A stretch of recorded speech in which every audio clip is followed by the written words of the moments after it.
Coming up next on This Week in Torrance, the city responds to the tragic events in Japan. And we'll learn what happens underground from a noted seismologist. Plus, we'll tell you what you need to do to be prepared for an earthquake. Then we'll show you how trees and cherry blossoms are making a difference in the community. These stories and much more are just seconds away. Your local news starts right now.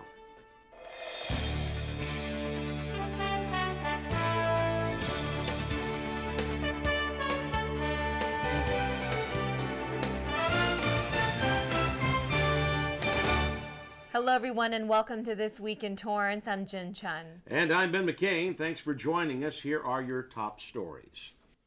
The tragic aftermath of the earthquake and tsunami in Japan is having an impact right here in Torrance. The city has one of the largest concentrations of Japanese Americans anywhere in the United States.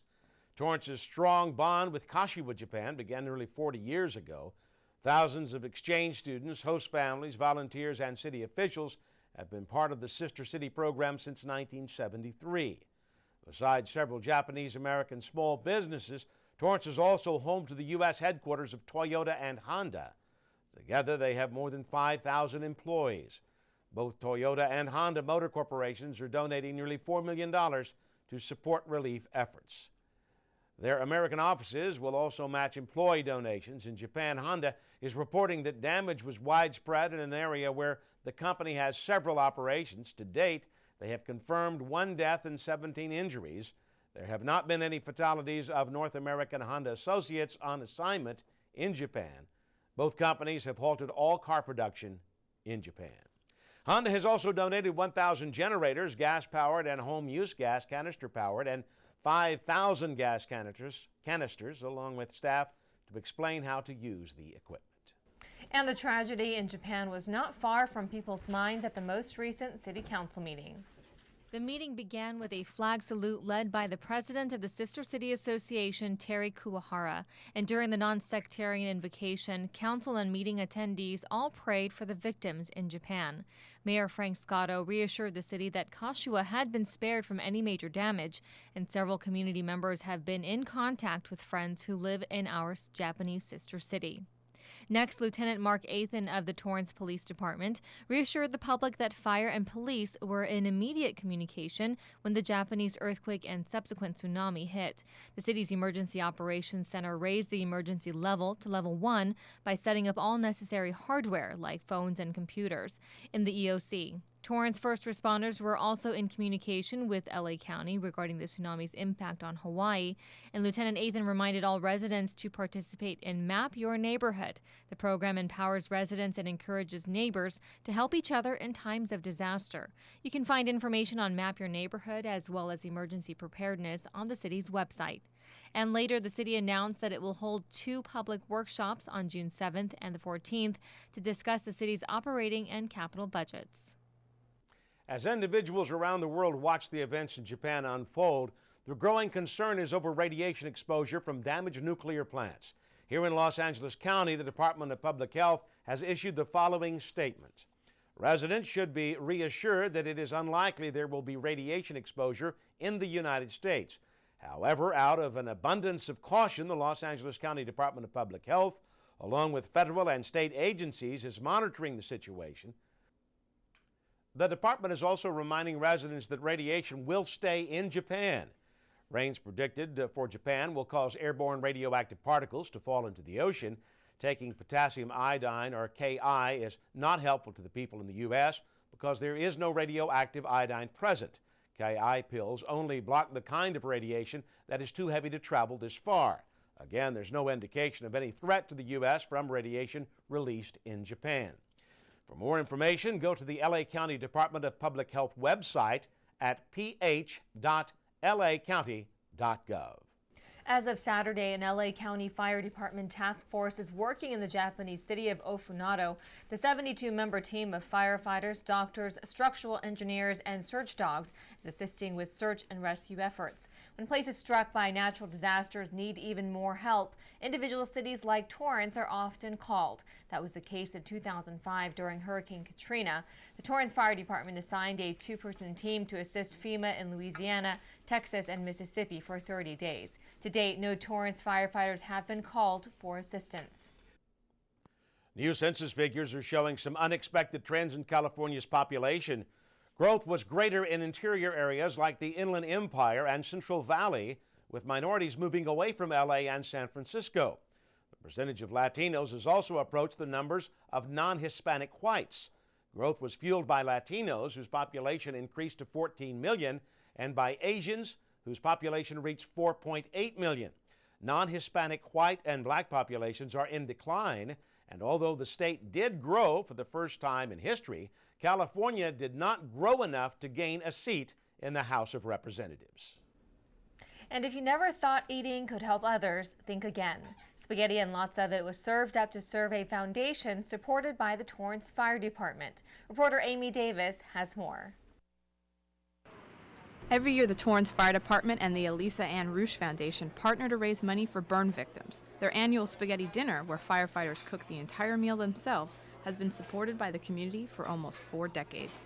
We basically work as a team with some of the other firefighters, put together a great dinner, and then serve it to the community. How you doing? Good, how are you? Great. Thanks for coming out. No problem. It's awesome. It's kind of like a reunion, as well as you interact with the public. You're making money for a good foundation. So all in all, it's a great opportunity for me. So that's why I love doing it. And the firefighters aren't the only ones who love this event.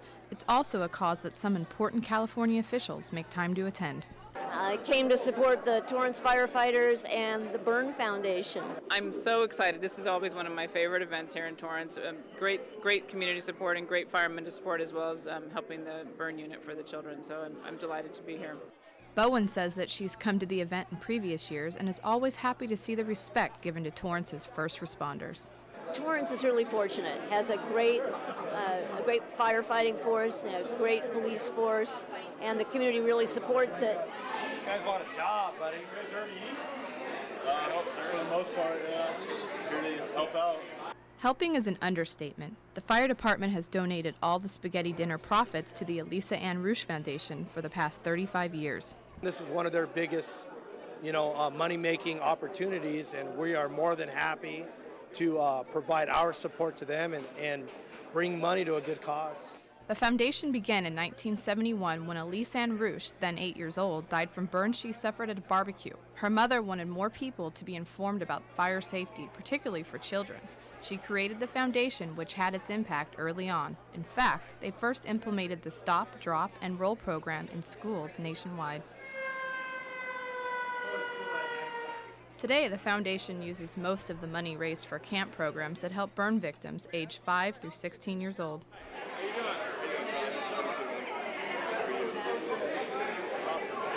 The main reason people come year after year is to support the cause, but some say the fact that the spaghetti is the best they've ever had doesn't hurt either.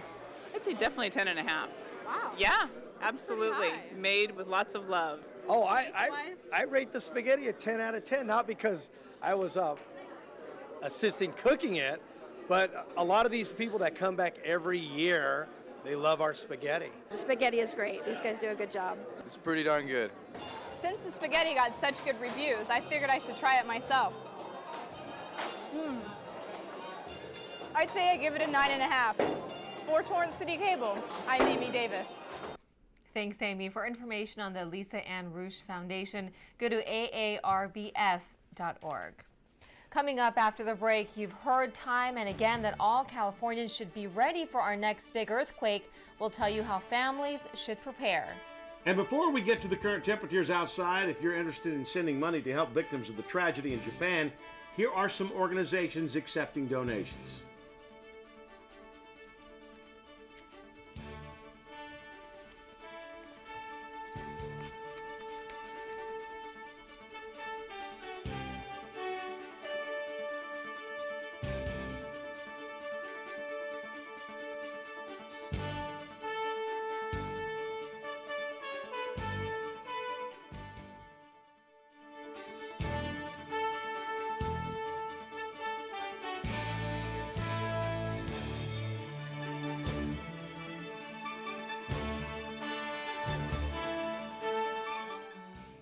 When I grow up, I want to be a psychologist or a therapist. I want to be a pediatrician. I was hoping to become a chef someday. I want to study law. I don't want to become a lawyer. I want to become a CIA agent. Young people, I think, do need a mentor because, we don't know everything. And, all the people, they've experienced stuff that we haven't. I would like to be a baseball player. As long as there's somebody behind you, pushing you and supporting you, then you feel that you always have the strength to keep going. Each of our children has hopes and dreams for their future. Help them get there. Become a mentor. Never look a howler monkey in the eye. Fried ants are delicious. We finished a clinic in a rainstorm. Really? My students actually ended up teaching me. In la keg, a la king. Think managing a sales team is tough. Try working with 5 different villages. After 2 months, I was ready to quit, but after 2 years, I didn't want to leave. I didn't know I had it in me. Turn 2 years of service into a lifetime of experience. To all the Peace Corps volunteers, past, present, and future, thank you for your service to your country and the world.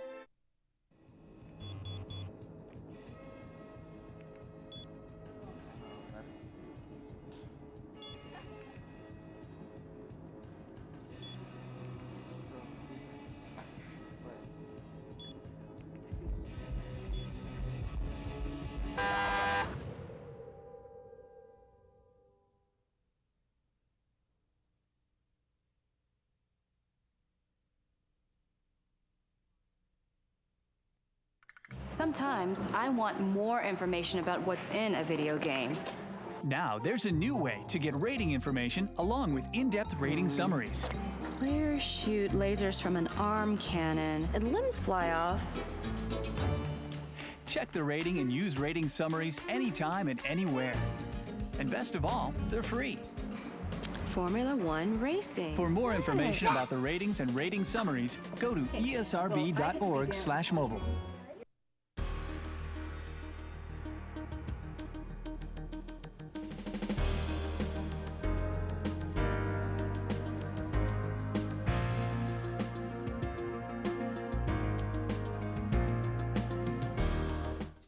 Last year, the world was shocked by the destruction of the earthquake in Haiti. The magnitude of that quake was 7.0. Now experts estimate the recent quake in Japan reached a magnitude of 9.0.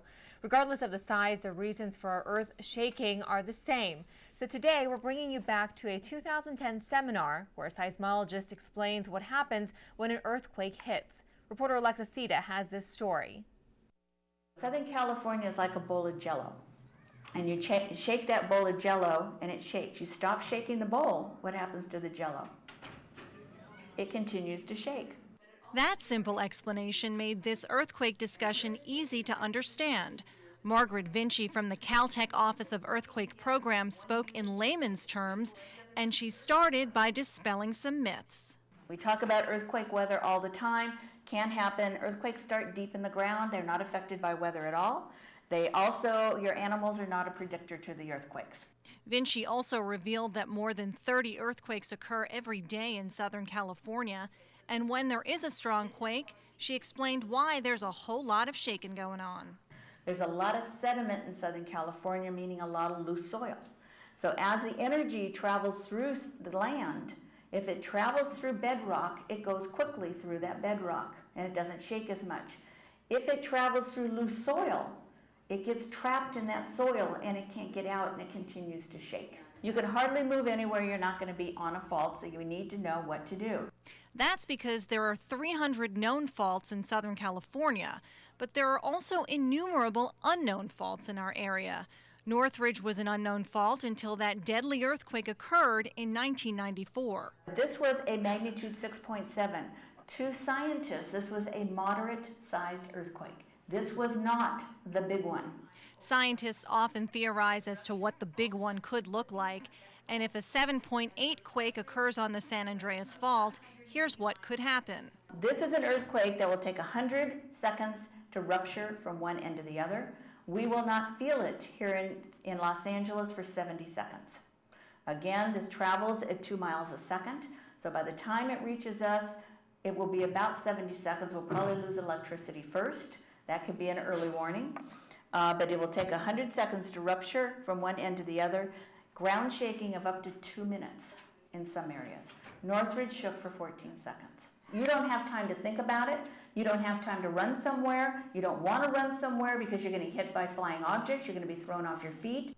Drop, cover, and hold on could be the single most important thing to do when the shaking starts. And to prove her point, Vinci showed this photo from the Haiti earthquake.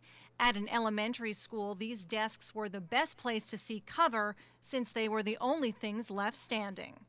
Once the quake is over, be prepared to take care of yourself and your family. Vinci said everyone should have supplies that last for up to 14 days, especially water, 1 gallon per person per day. You need to be prepared to have supplies. So you need to have water, and that water is the most important thing you need to have. If you don't have anything else, have water and a first aid kit. After the presentation, attendees sorted through the information and uncovered what they found most compelling. The need for neighborhoods to be able to work together, I think, is very important. The damage that we can anticipate from a large earthquake could be extensive, and people will need to help each other. Every time we come to one of these programs, we learn a little bit more, and it helps us prepare that much better for the earthquake that is coming. It's not if, it is when. We are going to have these threats. We're going to have a large earthquake one day, but all people need to be prepared for the 7.8.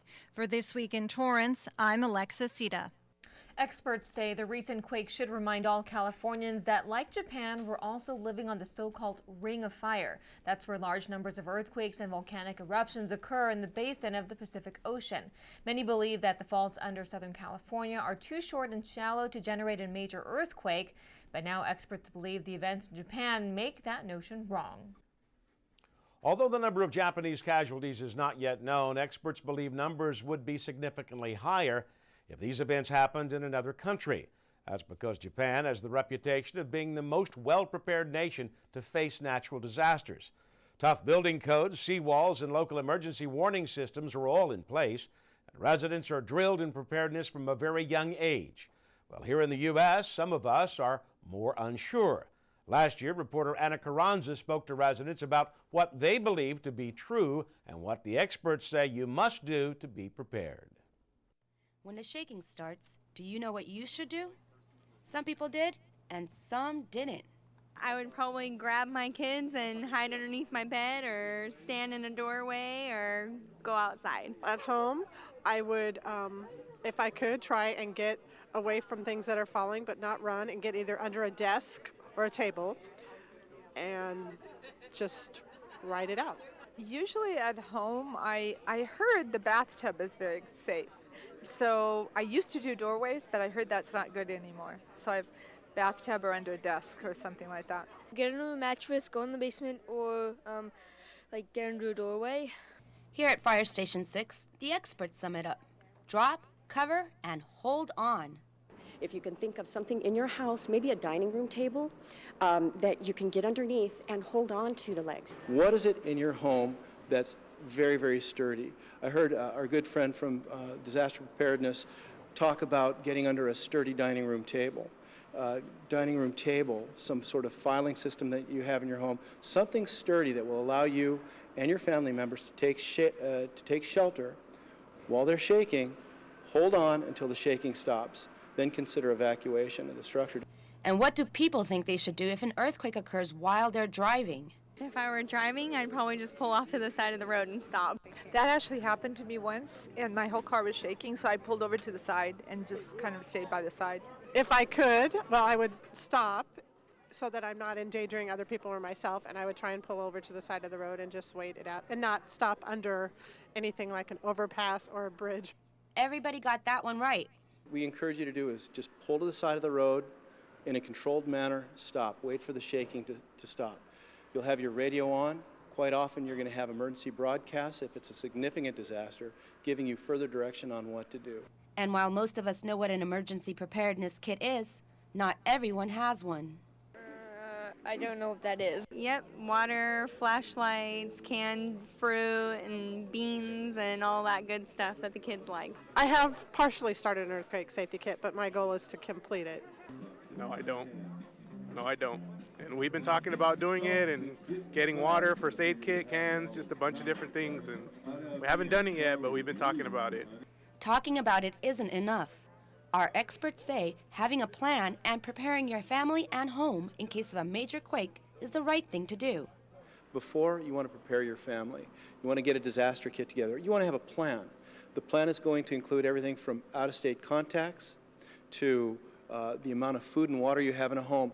But at moments when earthquakes have happened, either in distant countries or recent small tremblers like the Easter earthquake, most people are reminded of how ill-prepared they really are. So I'm probably not prepared. So now maybe I will be at this point because I didn't really think about it. I think we're prepared, but you never know. You really never know. So I think this is something we need to think about. We need to get a plan. It all rests in preparedness. So when the shaking stops, you and your family are safe. For CitiCABLE 3, I'm Anna Carranza. Thanks, Anna. A poll taken by UCLA recently found that only 40% of all Californians have sufficient water for this type of disaster, and less than 20% have prepared their homes. And while adults should be ready for a major quake at home or at work, what about students who spend most of their day at school? Let's go back to just a year ago when reporter Siobhan Field looked at how the Torrance Unified School District prepares. The likelihood of the big one is always in the back of our minds. But the uncertainty of when and especially where the next quake will occur can put parents in a panic. School children spend half of the day in other people's care, so exactly how prepared is TUSD to keep our kids safe? Robin Fisher, TUSD Manager of Material Support Services and the Emergency Preparation Liaison, says our children are in excellent hands. We're really talking about your kids. So let me just say, drop, cover, and hold, and we're here to protect both faculty and kids as best we can. Fisher says all schools participate in the Great Shakeout each year. The drill prepares students, teachers and emergency services personnel for the real deal. He says it is mandatory for parents to provide an emergency kit for each student, which is kept at the school throughout the year in case of emergency. Our teachers always keep them in our some barrels, so whenever earthquakes happens, we have them to keep us safe. And then it has emergency food, a pencil, a notebook. It has some other stuff too. Earthquakes in the South Bay area are a very real possibility. Staying calm and following the advice of emergency services personnel is the best way to keep you and your loved ones safe. Being aware of the dangers goes a long way.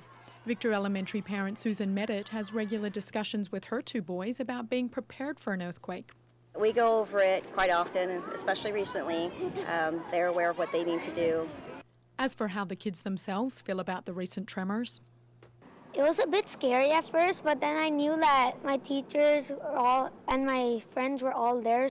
despite their concerns about the big one, parents feel comfortable with the emergency procedures TUSD have put in place. I'm totally comfortable. I mean, I think, in fact, that they would be more prepared than what I am at home right now. So I am totally comfortable with him being at school during an earthquake. We house the most valuable commodity in the city of Torrance, and that's about 25,000 students strong. Victor Elementary teacher Casey Myers agrees and says schools are prepared to care for children for 3 days if their parents can't get there due to a serious quake. We take great care in making sure that we're prepared for earthquakes and that all the children are safe and accounted for. I'm Siobhan Field for Torrance CitiCABLE. For more information on how SoCal residents should prepare for an earthquake, go to earthquakecountry.info. And now let's look at a positive impact of nature. A nonprofit organization is rushing to collect the genetic material of California's redwood and sequoia trees. They plan to replant clones so the trees can cleanse the environment and absorb carbon dioxide. Here in Torrance, volunteers did their part to slow global warming while beautifying a local landmark. Reporter Amy Davis explains. Nearly 200 volunteers from all over Torrance came to the marsh to support National Arbor Day celebration and get their hands dirty. We're going to be planting about, around 100, maybe 110 different plants and trees along Sepulveda. These trees and these plants will become habitat for the many migrating birds, insects that'll come through and use the plants. Aside from the obvious benefits of the trees, another goal of the marsh is for everyone to learn how the trees benefit the environment. Sequestering carbon, wonderful for exchange, the oxygen exchange, wonderful for the environment, wonderful for the migrants that come through the city, great for the soil, holding the soil together. So we're going to add soil back in there to bring it up to that level.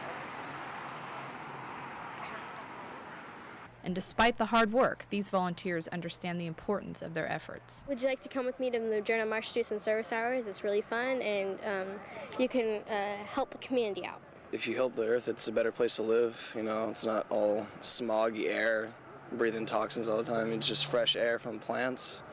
It looks better too. Does it look like if it's level with the ground? Maybe a little bit.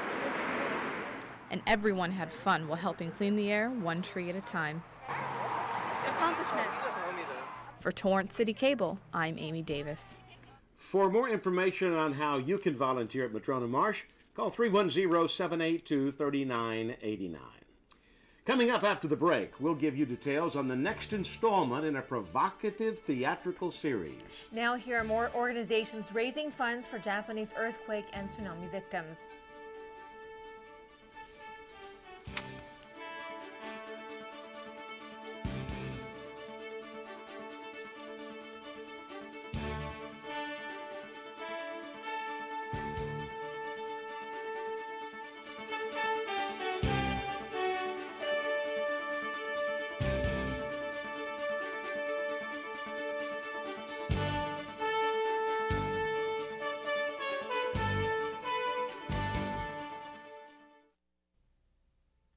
What would I do if I got tired when I'm driving? I'd probably have someone else drive me home because I wouldn't want to take the chance of, dying. I'm still young.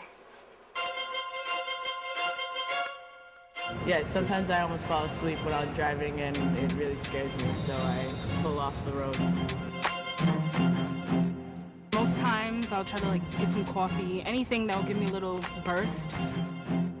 And usually I'm not the one that drives because I do have the game, so I make my nerdy friends or somebody that, doesn't have athletics to deal with drive.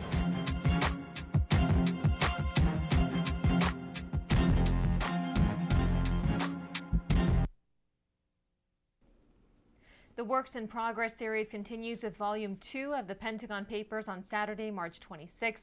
The latest performance traces U.S. involvement from the beginning of President Kennedy's administration through the transition to the Johnson's administration. The historic event will be theatricalized with actors, images, and music. The show at the George Nakano Theater starts at 7 p.m. and tickets are available at the theater box office. For more information, go to torrancelive.us. Every week, the team at the Sports Desk brings you the best in high school and college sports. For a preview of their upcoming show, let's go out to anchor Bonnie Prickett. Bonnie? Hey, This Week in Torrance. We are out here at the Bishop Montgomery Knights baseball field where we're going to tell you what you should expect from your favorite Knights baseball team, as well as many others. We also finish up the rest of the softball previews. Who is going to do what? Well, you got to stay tuned and watch the Sports Desk every day at 4 and 9:30. Thanks, and back to you guys in the studio. Thanks, Bonnie. And finally, in the Japanese culture, cherry blossoms are an omen of good fortune and love. They are also a metaphor for the fleeting nature of life. Reporter Leah Uko takes us to a celebration that honors the past and the future. El Camino College awarded another student for academic success at their 11th annual Cherry Blossom Festival.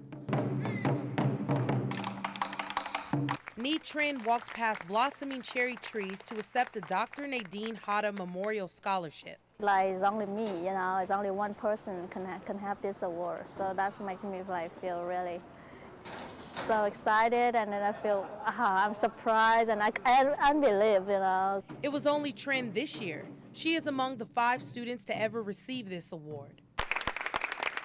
Last year's recipient, Lydia Asado, recalled how the scholarship helped her further her education. The scholarship was created by past professor, dean, and vice president Dr. Nadine Hata during her battle with cancer. El Camino College graduates with degrees in healthcare treated her, and their dedication prompted her to establish a scholarship for healthcare students. Cherry blossom festivals are celebrated worldwide partly because of their significance to people of Japan. You think of nature so beautiful that has a lifespan that is so brief, emphasizes that all life and all things of beauty are fleeting. Every spring they last about 3 weeks before the wind and rain carry them away. Dr. Liu says everyone can relate to the tradition's symbolism. The cherry blossom trees come and go, but the scholarship that stemmed from their roots has long-lasting benefits at El Camino College. For Torrance City Cable, I'm Leah Uko. Dr. Hada served El Camino College for 34 years, and this is the 11th year for the Cherry Blossom Festival. And that's going to do it for us on This Week in Torrance. I'm Ben McCain. And I'm Jin Chun. If you've missed any portion of our show, you can catch us again at 11 a.m. and 6 p.m. Thanks for joining us, and we'll see you next time.